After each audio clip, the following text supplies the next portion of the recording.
দীর্ঘ সময় ধরে চলা খারাপ সময় কাটানোর জন্য সহজ কিছু বাস্তু টোটকা করুন, ফল পাবেন দ্রুত।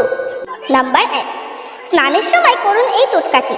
যদি আপনার ভাগ্য সঙ্গ দিচ্ছে না দেখেন, তাহলে আপনি সকালে নিয়মিতভাবে স্নানের জলে একটু হলুদ মিশিয়ে স্নান করুন। এতে বিষ্ণুজি ও বৃহস্পতি দেবের কৃপা আপনি পেতে পারেন, যাদের কৃপায় আপনার ভাগ্য উদয় হবে। যদি আপনি সন্ধ্যায় স্নান করেন তাহলে জলে একটু নুন মিশিয়ে স্নান করুন, এতে আপনার নেতিবাচকতা দূর হয়ে যাবে। নাম্বার 2, হনুমানজির পুজো করুন। যদি আপনার জীবনে ক্রমাগত অর্থ সংক্রান্ত বা অন্য সমস্যা তৈরি হতে দেখা যাচ্ছে, তাহলে পঞ্চমুখী হনুমানজির আরাধনা খুবই শুভ ফল দেয়।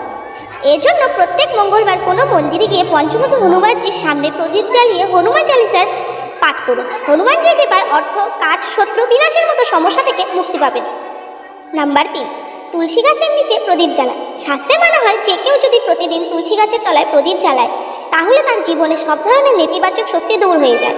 এমনকি বৈজ্ঞানিকরাও এতে লাভ দেখে এই প্রতিকারকে শুভ বলে মনে করে।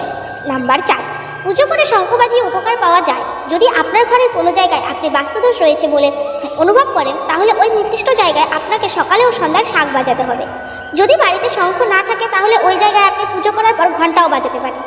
শঙ্খ থেকে বের হওয়া ধ্বনি বাড়ির বাতাবরণ থেকে নেতিবাচক শক্তিকে নষ্ট করে দেয়। নাম্বার 5, বাড়িতে বন্ধ ঘড়ি নয়। বাস্তুশাস্ত্রে বন্ধ ঘড়িকে খুবই অশুভ বলে মনে করা হয়।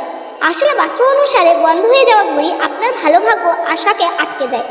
এরকম পরিস্থিতিতে যদি আপনার ঘরে কোনো খারাপ ঘড়ি থাকে তবে তা যত দ্রুত সম্ভব ঠিক করার চেষ্টা করুন বা বাড়ির বাইরে করে দিন।